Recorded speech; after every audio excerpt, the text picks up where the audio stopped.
Welcome to my educational channel విద్యా ఉద్యోగ సమాచారానికి స్వాగతం. తెలంగాణ రాష్ట్రంలో డిగ్రీ చదువుతున్నటువంటి విద్యార్థులు రెగ్యులర్‌గా డిగ్రీ చదువుతున్న విద్యార్థులకు సంబంధించి తెలుగు సిలబస్‌ని 2025-26 అకాడమిక్ ఇయర్ నుంచి అయితే మార్చారు. సెమిస్టర్ 1 సిలబస్‌ను మార్చడం జరిగింది. అదేవిధంగా సెమిస్టర్ 2 కూడా మార్చారు. ముందుగా మనం సెమిస్టర్ 1 సిలబస్‌లో ఉన్న పాఠ్యాంశాలను మీకు నేను ఈ వీడియోలో అంటే ఈ ఛానల్ ద్వారా అప్లోడ్ చేస్తున్నాను. ఇప్పటికే దాదాపు ఒక 5-6 టాపిక్స్ నేను అప్లోడ్ చేశాను. ఈరోజు మరొక పాఠ్యాంశం మనం ఈ వీడియోలో డిస్కస్ చేయబోతున్నాము. మరి ఇలాంటి సమాచారం కావచ్చు, ముఖ్యమైన సమాచారం, అదేవిధంగా కాంపిటేటివ్ ఎగ్జామ్స్కి సంబంధించిన జీకే ప్రశ్నలు, కరెంట్ అఫైర్స్ ప్రతిదీ కూడా మీకు అందుబాటులో ఉంటాయి. ఛానల్ని సబ్స్క్రైబ్ చేసుకోండి. అదేవిధంగా మీకు ఈ వీడియో చూస్తున్నప్పుడు క్రింద మీకు ప్రమోట్, హైప్ అనే ఆప్షన్స్ ఉంటాయి. వాటిని తప్పకుండా మీరు క్లిక్ చేయండి. ఎందుకంటే ఎక్కువ మంది స్టూడెంట్స్ కూడా మన వీడియో అనేది చేరుతుంది. మరి మీ అందరికి కూడా ఈ తెలుగులో మరి ఎలాంటి ఇబ్బంది లేకుండా సులభంగా రాయడానికి నేను కూడా చాలా సులభమైన పద్ధతిలోనే మెటీరియల్ తయారు చేసి మీకు అందిస్తున్నాను. ఇక ఆలస్యం చేయకుండా మనం ఈరోజు పాఠ్యాంశాన్ని డిస్కస్ చేద్దాం. ఇక్కడ ఈరోజు మనం చర్చించే పాఠ్యాంశం పేరు వచ్చేసి పెరదోషి అండి. ఈ పెరదోషి అనే పాఠ్యాంశాన్ని రచించింది గుర్రం జాషువా. గుంటూరు జిల్లాలో జన్మిస్తాడు. 1895లో కవి పరిచయం మనం గమనించినట్టయితే మీరు చూడండి. 1895 సెప్టెంబర్ 28న గుంటూరు జిల్లా వినుకొండలో జన్మించాడు. 1971 జూలై 4న గుర్రం జాషువా అస్తమయం కావడం అనేది జరిగింది. ఇక గుర్రం జాషువా రచనలు కనుక మనం చూస్తే ఇందాక చెప్పుకున్నట్టు పెరదోషి, అనాథ, స్వప్న కథ, గబ్బిలం, క్రీస్తు చరిత్ర, చాలా ఖండకావ్యాలు, ప్రసిద్ధి చెందినటువంటి ఖండకావ్యాలు మనం చూడొచ్చు. అదేవిధంగా గుర్రం జాషువా యొక్క స్వీయ చరిత్ర పేరు నా కథ అనే శీర్షికతోటి స్వీయ చరిత్ర రాయడం అనేది జరిగింది. ఇక బిరుదులు వచ్చేసి మనకి కళా ప్రపూర్ణ, నవయుగ కవి, మధుర శ్రీనాథ అనే బిరుదులైతే మనకి గుర్రం జాషువాకి ఉన్నాయి. ఇది మనకి స్థూలంగా కవి పరిచయం. ఇక జాషువా యొక్క నేపథ్యం గనక మనం చూసినట్టయితే చిన్నతనంలోనే జాషువా చాలా కుల వివక్ష ఎదుర్కొన్నాడు, అవమానాలు ఎదుర్కొన్నాడు. వాటి నుండి పుట్టినటువంటి ప్రతిభతోటే మరి ఆవేశంతోటే మరి తన కవిత్వంలో వాటికి సమాధానం చెప్పడం జరిగింది. ముఖ్యంగా మీరు గబ్బిలం లాంటి కావ్యాన్ని గమనించినట్టయితే తను ఎదుర్కొన్నటువంటి అవమానాలను ఆ కావ్యంలో మనము పరోక్షంగా చూడవచ్చు. ఎలాంటి శూద్రులు ఎలాంటి వివక్షను ఎదుర్కొంటున్నారు, వర్ణ వ్యవస్థ ఏ విధంగా ఉంది హైందవ సమాజంలో అని చాలా గొప్పగా మనకి ఆ కావ్యాన్ని అయితే రాస్తాడు. ఇక పాఠ్యభాగ నేపథ్యాన్ని చూద్దాం మనము. ఇక్కడ పెరదోషి అనే పాఠ్యాంశం పేరు మీరు చాలా జాగ్రత్తగా చూడండి. ఇది పెరదోషి అనే పాఠ్యాంశం పేరు ఏదైతే ఉందో ఇక్కడ పెరదోషి అంటే ఒక కవి అండి. పారసిక భాషకు చెందినటువంటి కవి. ఇతను గజనీ ప్రాంతం అంటే ఆఫ్ఘనిస్తాన్లో ఉండేది ఒకప్పుడు. ఆ గజనీ ప్రాంతాన్ని పాలించినటువంటి గజనీ మహమ్మద్ ఆస్థానంలో ఈ కవి ఉంటాడన్నట్టు. సాధారణంగా మనకు కవుల రాజుల ఆస్థానంలో ఉన్నప్పుడు లేదా చక్రవర్తుల ఆస్థానంలో ఉన్నప్పుడు వాళ్ళు ఏం చేస్తారంటే ఆ చక్రవర్తులకు సంబంధించినటువంటి చరిత్రలు కావచ్చు ఇవి రాసి వాళ్ళకు అంకితం ఇవ్వడం అనేది జరుగుతుంది. అందుకే ఈ పాఠ్యభాగము ప్రారంభంలోనే మనకు ఒక చాలా ముఖ్యమైనటువంటి పద్యం ఉంటుందండి. దాంట్లో ఏం చెప్తాడంటే, కవినిగన్న తల్లి గర్భంబు ధన్యంబు, కృతిని జందువాడు మృతుడుగాడు, పెరుగు తోటకూర విఖ్యాత పురుషులు, కవిని వ్యర్థ జీవి గదలంత్రు. ఈ పాఠ్యాంశంలో మనం ఏదైతే చర్చించబోతున్నామో అది మొదట్లోనే మనకి పద్యంలో ఉంది. ఎందుకంటే కవిని కన్న తల్లి గర్భం చాలా గొప్పది. ఎవరైతే కావ్యాన్ని అంకితంగా తీసుకుంటారో వాళ్ళకి చావు అనేది ఉండదు, వాళ్ళు ఎప్పుడు కూడా మృతులు కారు. కానీ పెరుగు తోటకూర వంటి కొంతమంది ప్రసిద్ధి చెందినటువంటి వ్యక్తులే కవిని వ్యర్థజీవిగా చూస్తున్నారు అనేది మనకి ఇక్కడ మొదట్లోనే చెప్పడం జరిగింది. ఎందుకంటే పెరదోషి గొప్ప కవి, కానీ ఈ గొప్ప చక్రవర్తి అని ఎవరైతే అంటున్నారో గజనీ మహమ్మద్, మరి అతనే పెరదోషిని చాలా మరి ఒక ఆడిన మాట తప్పి పెరదోషిని వేధించడం అనేది మనం ఇక్కడ గమనించవచ్చు ఈ పాఠ్యాంశంలో. ఇక ఆ పాఠ్యభాగం నేపథ్యాన్ని చూస్తే గజనీ ప్రాంతాన్ని పాలించే గజనీ మహమ్మద్ ఆస్థానంలో పెరదోషి అనే పారసిక భాషా కవి ఉండేవాడు. ఒకరోజు గజనీ మహమ్మద్ తన ఆస్థాన కవి పెరదోషిని పిలిచి తన వంశ చరిత్రను పద్యకావ్యంగా రాయాలని ఆదేశించాడు. ఇవన్నీ మీకు అర్థమవుతాయండి, క్లియర్గా అర్థమవుతాయి, మీకేం ఇబ్బంది లేదు. అతను ఏమంటున్నాడు, మా వంశ చరిత్ర రాయండి కవిగారు అంటూ, మీరు రాసే ప్రతి పద్యానికి నేను ఒక బంగారు నాణెం బహుమతిగా ఇస్తానని మహమ్మద్ గజని ఫిరదౌసికి వాగ్దానం చేశాడు.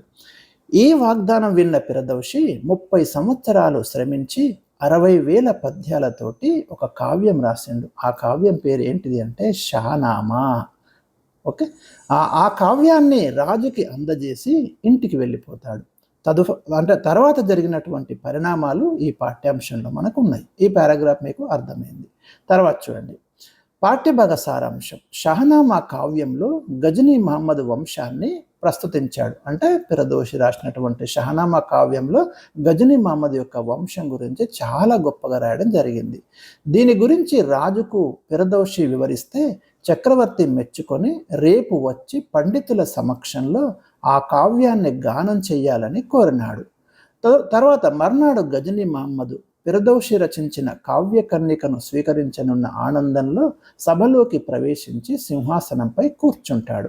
అంటే గజనీ మహమ్మద్ ఈ కావ్యాన్ని అంకితం తీసుకోవడానికి సిద్ధమవుతున్నాడు. ఫిరదౌసి కూడా అతని గురించే రాశాడు కాబట్టి, వాళ్ళ వంశం గురించే రాశాడు కాబట్టి, గజనీ మహమ్మద్ కోరిక మేరకే ప్రతి పద్యానికి ఒక బంగారు నాణం ఇస్తా అంటే మరి ఆశపడి ఫిరదౌసి రాసి ఆయనకు అంకితం ఇవ్వాలని నిర్ణయించుకున్నాడు. దాన్ని తీసుకోవడానికి కూడా గజనీ మహమ్మద్ సిద్ధంగా ఉన్నాడు. ఇక గానం చేయమన్నాడు కాబట్టి నిండు సభలోకి వచ్చిన ఫిరదౌసి షహనామా కావ్యాన్ని చాలా అద్భుతంగా గానం చేస్తాడు. అక్కడున్న వారందరూ ఆ గానాన్ని విని తన్మయత్వం చెందినారు. అలా ఫిరదౌసి 3 నెలల పాటు ఆ కావ్యాన్ని సభలో వినిపించి చివరికి ఆ కావ్యాన్ని రాజుకే అంకితమిచ్చి తన ఇంటికి వెళ్ళిపోయాడు. అర్థమైంది ఇక్కడ దాకా? అయితే గజనీ మహమ్మద్ ఫిరదౌసికి బంగారు నాణెముల బదులు వెండి నాణెములు ఇవ్వడానికి నిశ్చయించి ఫిరదౌసి ఇంటికి వెండి నాణాలు పంపిస్తాడు. మనం మొదట్లో ఏం చదివాము ఇక్కడ? గజనీ మహమ్మద్ ఏమన్నాడు? ప్రతి పద్యానికి ఒక బంగారు నాణెం ఇస్తా అన్నాడు. 30 సంవత్సరాలు కష్టపడి ఫిరదౌసి 60,000 పద్యాలు రాస్తే చివరికి బంగారు నాణెములు ఇవ్వకుండా వెండి నాణెములు ఫిరదౌసి ఇంటికి పంపిస్తాడు. దానికి ఫిరదౌసి నొచ్చుకొని వాటిని స్వీకరించక తిరిగి రాజుకే పంపిస్తాడు. మరి ఫిరదౌసి చాలా దుఃఖంతో మాట తప్పిన ఆ రాజును నిందిస్తూ ఒక ఉత్తరం రాస్తాడు. ఆ ఉత్తరంలో తన బాధను, తన మనోవేదనను చాలా హృదయంగా, అంటే మరి తన యొక్క ఆవేదన మొత్తం అక్కడ ఆ ఉత్తరంలో రాస్తాడు. ఆ ఉత్తరంలో ఏముంది చూడండి. ఓ సుల్తాన్ మహమ్మద్, నేను ప్రయోజనం లేని శ్రమ చేసి దుఃఖం నిండిన లోకంలో నిలబడ్డాను. నేను 30 సంవత్సరాలు కష్టపడి రాస్తే నాకేం లభించింది, ఏం ప్రయోజనం లభించిందని ప్రశ్నిస్తున్నాడు. నేను పెట్టుకున్న ఆశ నరకంలో కూలిపోయింది. పదునైన కత్తికి మనుషులను ఆహారంగా ఇచ్చే రాతి గుండె నీది అంటాడు. గజనీ మహమ్మద్ ఏమంటున్నాడు? నీ కత్తి ఎప్పుడైనా మరి మనుషుల్ని ఆహారంగా తీసుకుంటుంది, అలాంటి రాతి గుండె ఉన్న నీకు నా కవిత్వం యొక్క విలువ ఏ విధంగా తెలుస్తుంది అని సూటిగా ప్రశ్నిస్తాడు. ఇంకా ఏమంటున్నాడంటే, నేను నీకు నా కవిత్వాన్ని ఇవ్వడమే మహాపాపం, ఇప్పుడు అదే నన్ను పట్టి పీడిస్తుంది. నేను నీకు ఎందుకు ఇచ్చాను అంకితంగా అని నేను బాధపడుతున్నా. ఇక నా కలంలోని సిర విషాద గీతాలని రాయడానికి పనికొస్తుంది. ఇక నా కలంలో ఉన్నటువంటి మిగిలిన సిర అనేది ఇక అమృతం లాంటి కవిత్వాన్ని రాయదు.